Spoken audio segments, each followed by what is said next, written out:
ალბათ ყველას გვქონია შემთხვევა, როდესაც ჩვენი მისამართით გამოთქმულ ერთ დადებით სიტყვას თუ კეთილ სურვილს მთელი დღის განმავლობაში კარგ ხასიათზე დავუყენები ვართ. გაუზრდია ჩვენი мотиваცია, გავუბედნიერები ვართ და პირიქითაც ხდება ხოლმე, როდესაც დაუფიქრებლად ნათქვამ სიტყვას ურთიერთობაში ბზარი გაუჩენია, გაუფუჭებია ხასიათი და ზოგჯერ განადგურებულადაც კი გვიგრძნია თავი. ალბათ დამეთანხმებით, რომ უხეშად ნათქვამი სიტყვა უფრო მძაფრ კვალს ტოვებს და ხშირად ფიზიკურ ტკივილზე მეტად მტკივნეულიც კი შეიძლება აღმოჩნდეს. არაერთმა კვლევამ დაადასტურა, რომ პოზიტიური საუბარი ამცირებს სტრესს, აუმჯობესებს განწყობას, ამაღლებს თავდაჯერებულობას და ზოგადად ცვლის ცხოვრებას უკეთესობისკენ. პირიქით ხდება უარყოფითი კონტექსტის სიტყვების გამოყენების შემთხვევაში. ეს ყველაფერი კი ნიშნავს სწორედ იმას, რომ სიტყვას ნამდვილად უდიდესი ძალა აქვს და სწორედ ამ ძალის შესახებ გადავწყვიტეთ გამოგვეკითხა მოქალაქეები და გაგვეგო თუ როგორი სიტყვები ახდენს მათზე ზემოქმედებას და ბუნებრივია უმეტესობამ აღნიშნა, რომ სიტყვის განსაკუთრებულ ძალას გრძნობენ მაშინ, როდესაც ესმით კომპლიმენტი, კეთილი სურვილები, დალოცვა, წყევლაც და ბილდსიტყვაობაც. მოვისმინოთ გამოკითხვა და შემდეგ განვაგრძოთ საუბარი. რამდენად შეიძლება გქონიათ ეს შემთხვევა, რომ აი დადებით სიტყვას თქვენზე დადებითად უმოქმედია, უმაღლებია განწყობა და პირიქით აი უარყოფითი სიტყვები რამდენად გაზიანებთ. კი, მით უმეტეს ბილდსიტყვაობის დროს თავს შეურაცხყოფილად ვხსნებ ხოლმე, მიუხედავად იმისა, ჩემი მიმართ არის მომართული თუ არა. და ნუ დადებითი, რა თქმა უნდა, ყველას დადებითად ვხსნებ. ზოგადად ვერ ვიტან ბილდსიტყვაობას, მაგრამ არის მომენტები, როცა გვიწევს ყველა არის ეგ. როგორ გამოხატავთ ხოლმე გაბრაზებას? უფრო ყვირილი, ჭყობით. გინებოდა რომ არა რა. წევლა? არა, არც წევლა. ზოგადად თუ გჯერათ წევლის ძალის ან დალოცვის ძალის, აი რამდენად მოქმედებს? ვიტყოდი რომ წევლა მაწყევარის ან თავად ვინც იწყევდება ეს ძიმეაურა მასზე გადადის. ლოცვას ძალიან დიდი ძალა აქვს, რა თქმა უნდა და წევლა კიდე მაწყევარისაა. თქვენ თუ ბილდსიტყვაობთ მაგალითად თავისთავად. რომელი ადამიანი არ ბილდსიტყვაობს ხანდახან მაინც. ცუდი ემოციის გამოხატვისას უბრალოდ ჩვევა თუ აი რა შემდგომ რო გაბრაზებისას? ბოლოს რაზე შეიგინეთ თუ გახსოვს და აი რამ გაგამწარათ? არ მახსოვს, მართლა არ მახსოვს. საჭესთან იცოცხლე. სიტყვას გადამწყვეტი მნიშვნელობა ყოველთვის და მე პირადად ვცდილობ რომ ახლა გულთან ახლოს არ მივუტანო, მაგრამ მაინც აუცილებელია რომ დაუფიქრდეთ ჩვენ ყოველ გადაგზავნებას და ასევე ჩვენ სიტყვას. ჩვენს გარშემოს ბილდსიტყვაობა ყოველთვის იყო, ხო? და ეს სოციალური ქსელის მეტი გავლენა ამასთან დაკავშირებით და მე პირადად რამდენად მაღიზიანებს, ვიტყვი რომ მაღიზიანებს. ბილდსიტყვაობა არ გიწევთ თქვენ?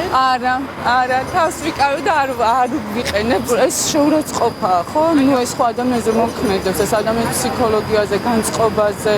ასე რომ მე მინდა რომ ყველამ თავი შევიკავოთ და ერთმანეთს მხოლოდ სიყვარულით ვესაუბროთ. ყოველდღიურად ადამიანები როგორც დადებითი, ისე უარყოფითი შინაარსის 6000-მდე სიტყვას ვიყენებთ.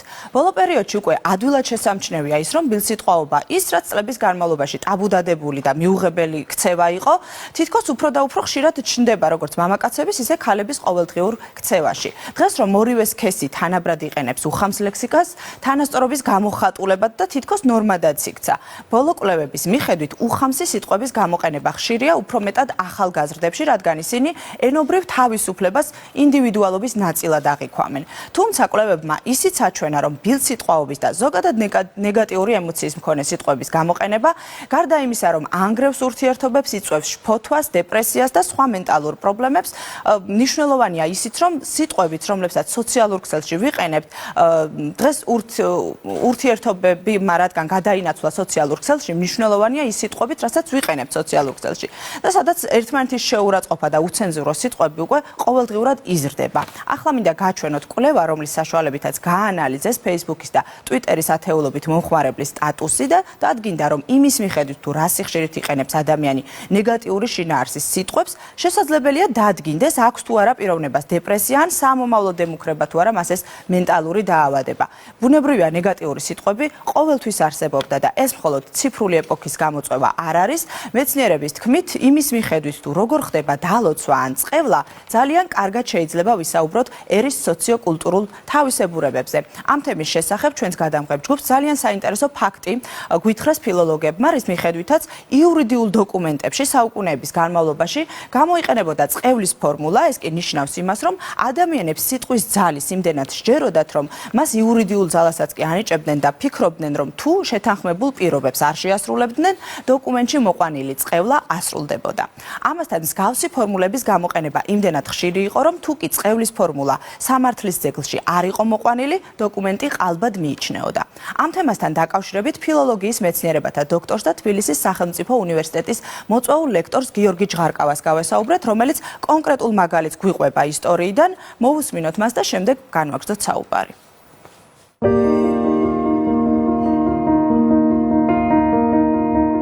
რაც არ უნდა ტრივიალურად გამოგვივიდეს, ჩემი აზრით სიტყვის ძალა ყველაზე უკეთ ჩანს ენაში მყარად დამკვიდრებულ ისეთ ფორმულებში, როგორიც არის მაგალითად ფრაზეოლოგიზმები, იდიომები, ანდაზები, წყევლის ფორმულები, დალოცვის ფორმულები და ასე შემდეგ. ბოლო პერიოდში დავინტერესდი ანდაზებთან ერთად ამ წყევლის და დალოცვის ფორმულებით და საინტერესო იყო პირველ რიგში ის, რომ წყევლის ფორმულები მაგალითად იურიდიულ ძეგლებში, სამართლის ძეგლებში კონკრეტული ფუნქციით არის წარმოდგენილი. მე შემიძლია წაგიკითხოთ ბაგრატ მეოთხის სიგელი, კერძოდ ამ სიგელის დასასრული ნაწილი, სადაც სწორედ იმ იურიდიული დანიშნულებით არის ეს ტექსტი მოხმობილი.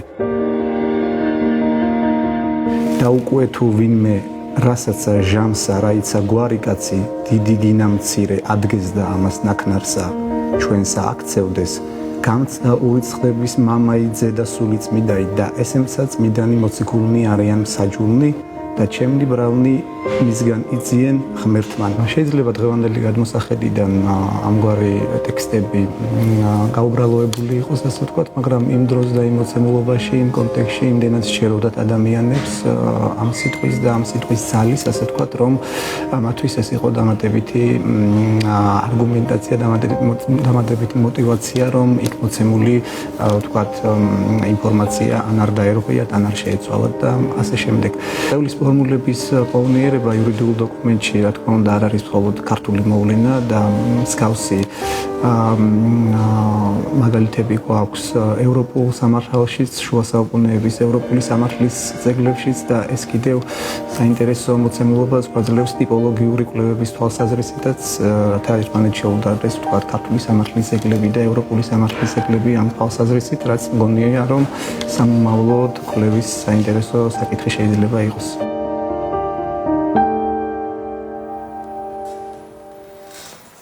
მეცნიერების თქმით, ტვინი სიტყვებზე ისე რეაგირებს, როგორც რეალურ ქმედებაზე. გამოდის, რომ სიტყვას შეგვიძლია მივანიჭოთ როგორც იარაღის, ისე წამლის ძალა. ახლა კი სიტყვის მნიშვნელობაზე კიდევ რამდენიმე საინტერესო დეტალს გაგვიზიარებს ფილოლოგიის მეცნიერებათა დოქტორი და ფრანკფურტის უნივერსიტეტის პროფესორი მანანა თანდაშვილი. მე კი დაგემშვიდობებით და გისურვებთ ისეთ გარემოში ცხოვრება, სადაც ნაკლები ბილსიტყვაობა, ნეგატივი და მეტი კეთილგანწყობა იქნება.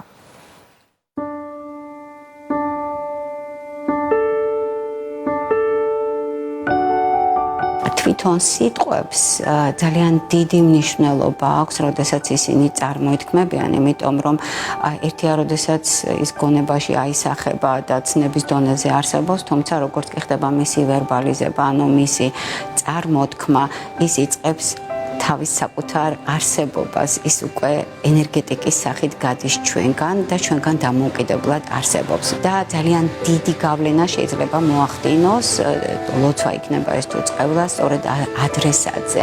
ამან შეიძლება შეცვალოს განწყობები, ამან შეიძლება მეტიც მენტალური ზიანი მიაყენოს ადამიანს. იცით რომ ნათქვამიც არის, გაფრენილ სიტყვას უკან ვერ დააბრუნება. ანუ აი სწორედ ამაში გამოიხატება სიტყვის მნიშვნელობა და სიტყვის ძალა, რომ თუ ჩვენ მას ერთხელ ვიტყვით, ის თავისთავად უკვე აგრძელებს არსებობას. გაცილებით უფრო მეტი ძალა აქვს დაწერილ სიტყვას, ვინაიდან იგი არსად აღარ ქრება, იგი მუდმივად უკვე ფიქსირებული არის და ამიტომ ძალიან მწუხვარ, რომ დღეს აი სოციალური მედიები გადაივსო წყევლის და შეურაცხყოფის ფორმულებით და დამერწმუნეთ, გაცილებით მეტი ძალა აქვს და გაცილებით მეტად მოქმედებს საზოგადოების ფსიქოლოგიურ განწყობაზე და ფსიქიკაზეც კი, როდესაც აი ასეთი ფორმულები დაწერილი სახით ქვეყნდება უკვე სოციალურ მედიებში. თვალსაჩინოა ასევე ბილსიტყვაობის გამოყენება და მომძლავრება და ესეც არის სწორედ ადამიანის ემოციური მდგომარეობის ენობრივი რეალიზაცია, როდესაც ადამიანები უკვე კონტროლს ვეღარ უწევენ საკუთარ ემოციურ მდგომარეობას. დღეს ქართული მეტყველება ძალიან ესეთ სიმბიოზურ მდგომარეობას გვიჩვენებს ორი ნაკადისა, როდესაც ერთი მხრივ მოიხსნა ყველა, ასე ვთქვათ, საზღვრები და ქართული სალიტერატურო ენა ძალიან დაუახლოვდა სამეტყველო ენას, მათ შორის ბილსიტყვაობის გამოყენების თავისუფლებით. მეორე მხრივ აქ შემოდის უკვე თაობათა ენა, ამას ერწყმის კიდევ თაობათა ენა, იცით რომ მილენიუმის ენა არსებობდა, ჯენზი ახლა საერთოდ ალფა თაობა მოდის და აი მათი მეტყველება, რომელიც საოცრად განსხვავდება ერთმანეთისაგან და ძალიან განსხვავდება სწორედ იმ ქართული სალიტერატურო ენისაგან, რომელიც ვთქვათ, თუნდაც ჩემმა თაობამ მოიტანა აქამდე, ეს ძალიან მძიმე პროცესი არის და დუხს პროცესი, იმიტომ რომ რამდენიმე კომპონენტი ერწყმის ერთმანეთს. მე არც კი ვიცი რა მიმართულებით შეიძლება განვითარდეს ქართული სალიტერატურო ენა. რასაკვირველია, ქართული ენა სახელმწიფო ენაა და მას თავისი დაცვითი მექანიზმები გააჩნია და ასე ადვილად ვერ შეირყნება იგი, თუმცა უნდა დავაკვირდეთ რა მიმართულებით განვითარდება.